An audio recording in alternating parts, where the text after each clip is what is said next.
Ampifaliana indray no iarabananao manatrika izao fandarana izao ary ankasitrana manakariva ianao ny amin'ny fandaminanao fandaharam-potoananao ka ataonao zava-dehibe any fanatrehana ity fotoana ity. Aoka ino ianao fa ny fahasoavan'i Kristy rehefa natombana aminao ka tonga anao atsapa fiadanana. Milohan'ny tena ifampiresantsika dia manasa anao hanondrika ny lohanao fa hivavaka isika.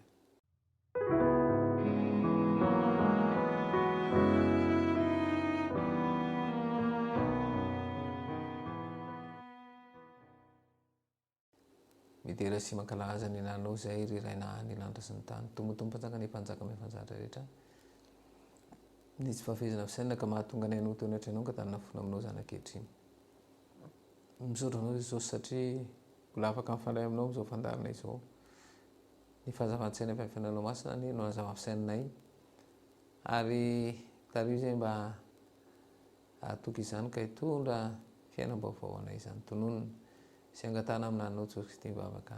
Amen. Androany dia mandefa fampitandremana omba ampitiavana ho anao ny pahary. Ary io moa zany dia voarakitra ao amin'ny afatry ny anjely fahatelo. Hitantsika teto moa zany fa misy ny afatry ny anjely voalohany, misy ny afatry ny anjely faharoa ary manomboka eto dia ny afatry ny anjely fahatelo no tena iompana ny resaka izay fampiresantsika.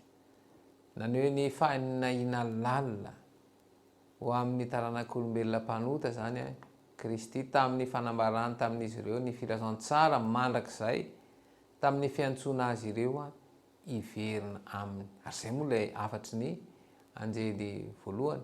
Ary tamin'ny fanairana azy ireo ny amin'ny filazantsandro Babilôna dia ny afatry ny anjely faharoa ary misokatra indray amin'ny fon'Andriamanitra ankehitriny izay mampitandrina ny taranak'olombelona ny amin'ny anjara miandry ireo izay miaraka midrangona amin'ny fanantenana fa hiaino izy ireo ary isafidy ny mahatoky amin'ny zanak'ondry.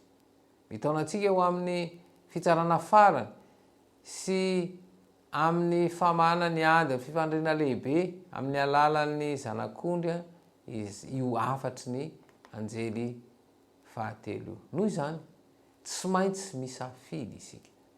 Misafidy tsy maintsy raisina.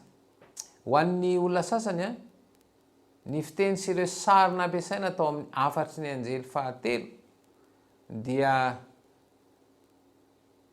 ohatrany hoe tsy mety ampiarina filazantsarany Kristy. Nefa izao ny famakina ity afatra ity miaraka amin'ny fijinjana ny fitiavan'ilay zanak'ondry feno fandavatena ihany no ampiariary ny zava-keren'ny afatra.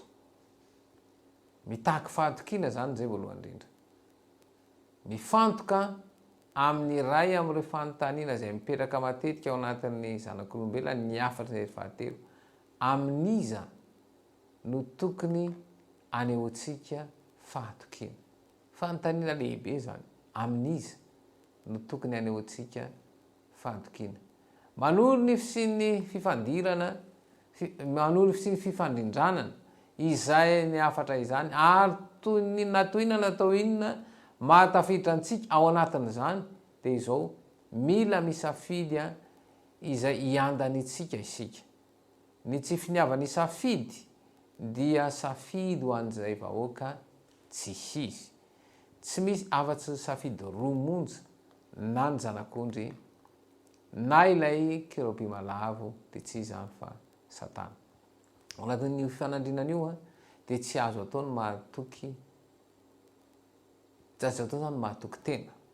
Satria io zany dia fitaka ataon'ny devoly fahatokiana tena io. Ilay hevitry ny fahatokiana izay hitantsika dia tena lalina dia lalina satria mira fandiniha tena lalina zany. Satria ny toetratsika dia zao mampibalibaly momba ny tanjony sy fahatokintsika. Izany dia tondron'ilay teny hoe mandray ny marika eo amin'ny andrina na eo amin'ny tanana. Ny fahatokiana dia aseho amin'ilay kerobima lavo dia mamela solitra hita maso eo amin'ny fiainantsika. Ny fitondran'ny alalan'ilay Biblia dia midika fa ny ray tamin'ny isika tamin'ireo fikasana sy ireo fandriana kerobima lavo. ny hevitry ny mahafananana dia ambara mazava amin'ny alala mariky ny bibidia, hitany maso rehetra ny mariky ny fahatokina eo amin'ny tanana sy eo amin'ny alina, ary mampatsiahy fa ilay olona izay nandray izany a dia fananan'ilay kerobima lava. Izany marika izany dia fanehoana ny fahefany izay iantefan'ny fahatokitsika. Eo am-pandalinana ny tantaran'ny fivavahana kristianina ny hemotra zany dia mahita isika ny fanehoana fahefana izay mampiseho ny fahatokin'ny olona iray ao anatin'ilay fifanandrinana. Mazava tsara fa ny andro izay hivavahana zany no tena tiana horesahana, izay fanambarana ny fananana fahefana anovany lalan'Andriamanitra dia azo lazaina fa tena mioapapana mihitsy izany. Ny fahefan'Andriamanitra izay nametraka ny sabatany andro fafito ho andro fitsaharana sy ho fiankofana dia nampangin'ny feon'ny olombelona izay nanovany sabata ho alahady. Amin'izany dia ny momban'Andriamanitra dia hitana ny anjara asa lehibe ao anatin'ny fifanandrinana farany. Noho izany mila jerena fifandraisan'ny fiankofana sy ny mariky ny bibidia izay voalaza ao amin'ny apokalipsy, izay milaza fa raha misy olona miankoka amin'ny bibidia sy mandray ny mariky dia izao mila ny fifantohana tanteraka eo amin'ny Jesosy Kristy isika. Koa raha miresaka n'ity fiankofana ity zany dia na lay andro anankiray dia ilay sabatan'i Jehova izany, na ilay andro anankiray izay nofidian'olombelona, satria efa ao anatin'ny vanim-potoana farany tsika, ary izay mampatonga ny afatra izay mahitsy sy mivantana andraisana ny fanapahan-kevitra ialana ao amin'ny Babilôna izany. Ka raha vao miresaka an'izay fivadihan'ny sabata ho alahady izay isika dia izao lay fahefan'ny pahary izay manamasina mihitsy zany no voadika amin'izay fotoana izay. Noho izany izay rehetra miandany tanteraka eo amin'ny pahary dia anaiky izany. Fa raha vao mifanohitra amin'izay dia lasa ilay mpanjakan'izao famaizinan'izao no iandaniana izany. Izao anefa misy fetrany ny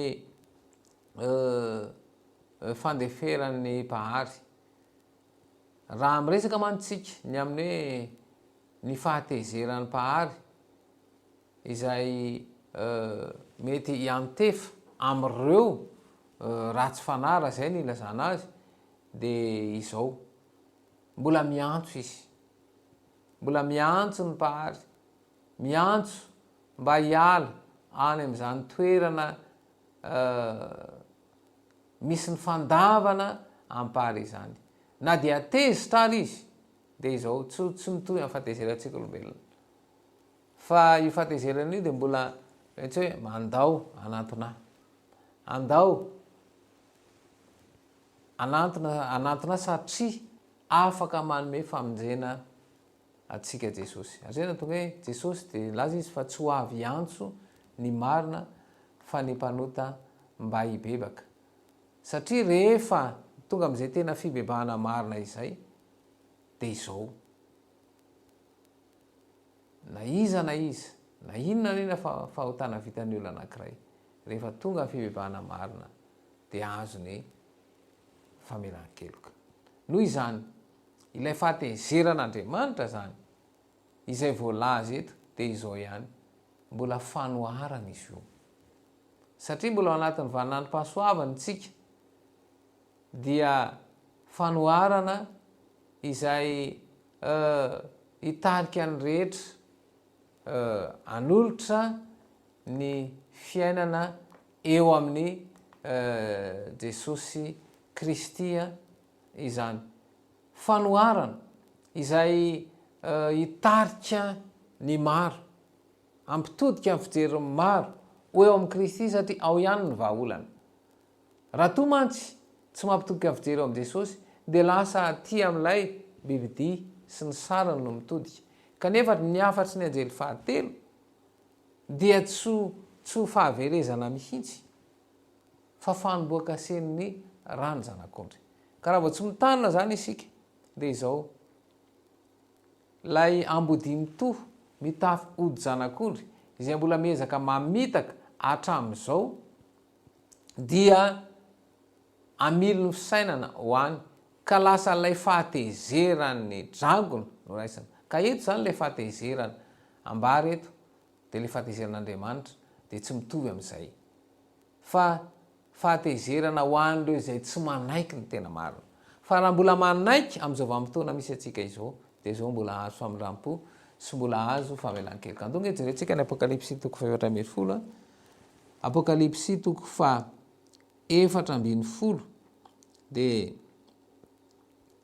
izao no voalaza raha miresaka ny fahatezerana io zany andin'ny fahafolo de izy koa ny sotro ny divain'ny fahatezeran'Andriamanitra izay naidina tao anatin'ny kapoky ny fahatezerana tsy miaroaro zavatra sady ampijaliana any amin'ny afo sy ny solofary eo anatrehan'ny anjely masina sy eo anatrehan'ny zanak'ondry izy ho any tsy manaiky io fa rehefa raha am'izao vanim-potoana misy atsika izao am'izao anao no manaiky dia tsy ho tratran'izany ary zay mahatonga hoe mbola antso-pitiavana mbola maneho fitiavana satria na ina toerana misy ny olona anankiray nampanota toy n'inona ary izy mbola mandefa antso-pitiavan' Jesosy mba hanaiky noho izany mbola afaka mamindra fo am'ireo ratsy fanahy izy ary mbola afaka anafaka izy satria ho avy ny fotoana izay tsisy zany famelan-keloka izany intsony fa ny vanim-potoana misy atsika aloha de mbola izay ka antso-pitiavana ilay tiany Jesosy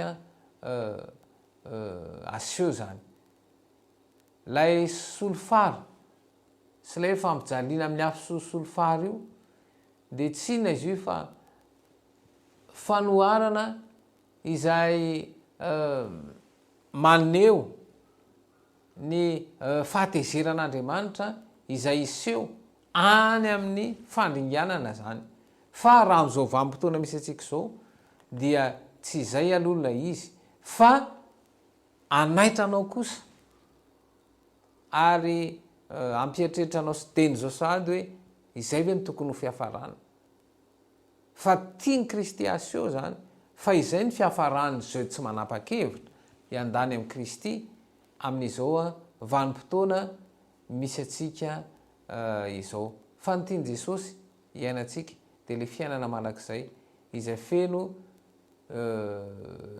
fiadanana izany noho izany ny fahatezeran'Andriamanitra zany de iafara amin'ny fandringanan'ireo ratsy fanahy izany hoe ireo ratsy fanahy zany ireo zay tsy manaiky zany dia isy dia ho ringana tokoa satria ny fiafaran'ity zao toy zao de fandringanana ny ratsy de tsy iza fa ireo zay tsy tonga amin'ny fibebahana maro ireo zay tsy manaiky bebaka ireo zay miandany tanteraka any amin'ny mpanjakan'izao fahamaizerana izao noho izany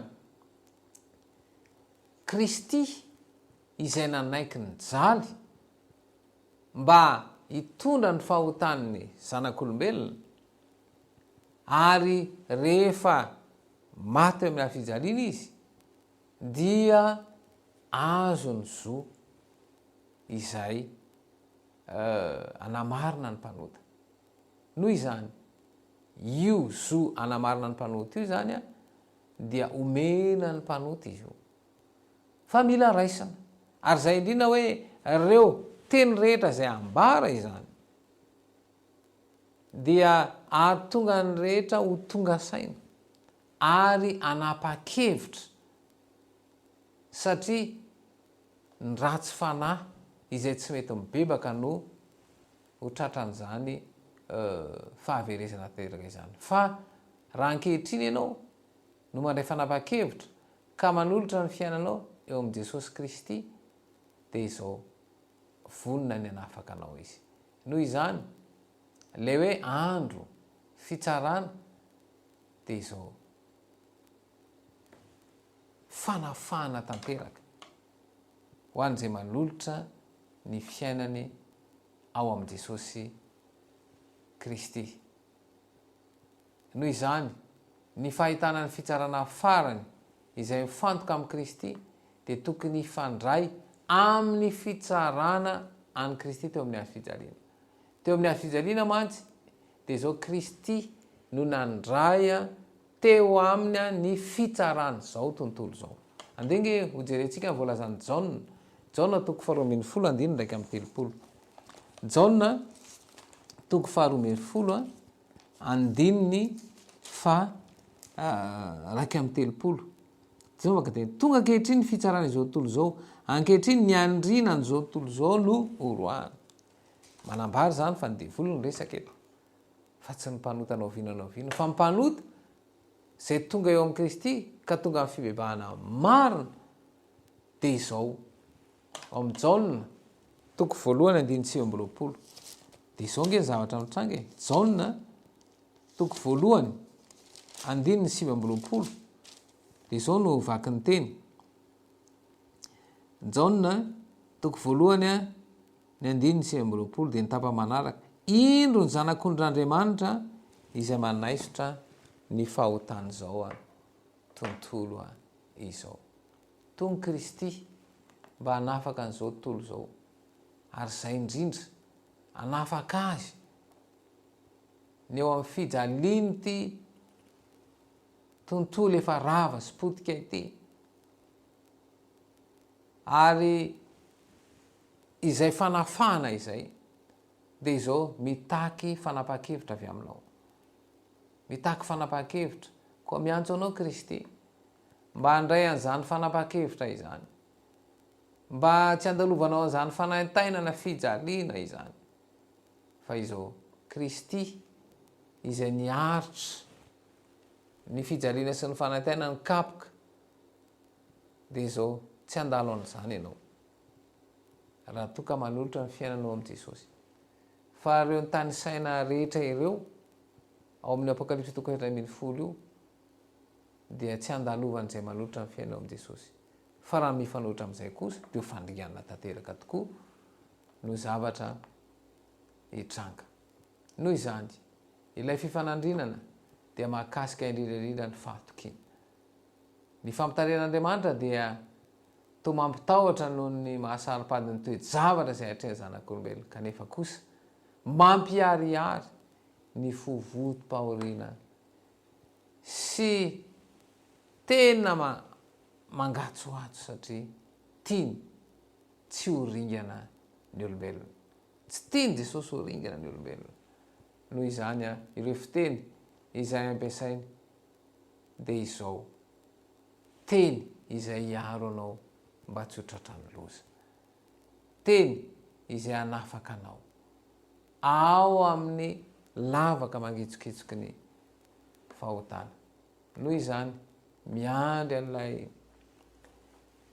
fahatongavan'i Jesosy isika, fa misy safidy tsy maintsy raisana, na hiandany amin'ny Kristy na hiandany amin'ilay biby sy ny sariny izay ho haringana sy ho fongorona tanteraka. Fanahany no hanampy anao ahatonga anao ahay safidy ilay fiainana dia Jesosy Kristy, araka nambarany hoe izao ny lalana sy fahamarinana ary fiainana, tsy misy makany amin'ilay afa-tsy amin'ny alalako. Andeha ho faranantsika amin'ny vavaka izao fotoana izao.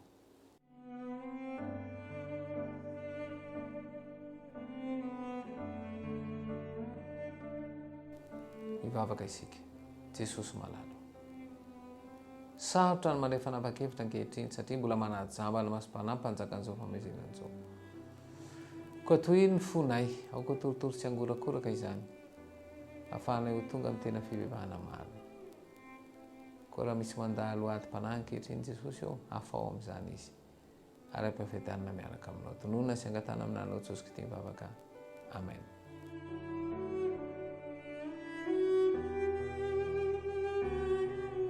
Ankasitrahany ianao nanatrika izao fotoana izao hatramin'ny farany, mbola mame fotoana anao indray raha mipitso amin'ny ora tahaka an'izao, mandra-piala tompoko.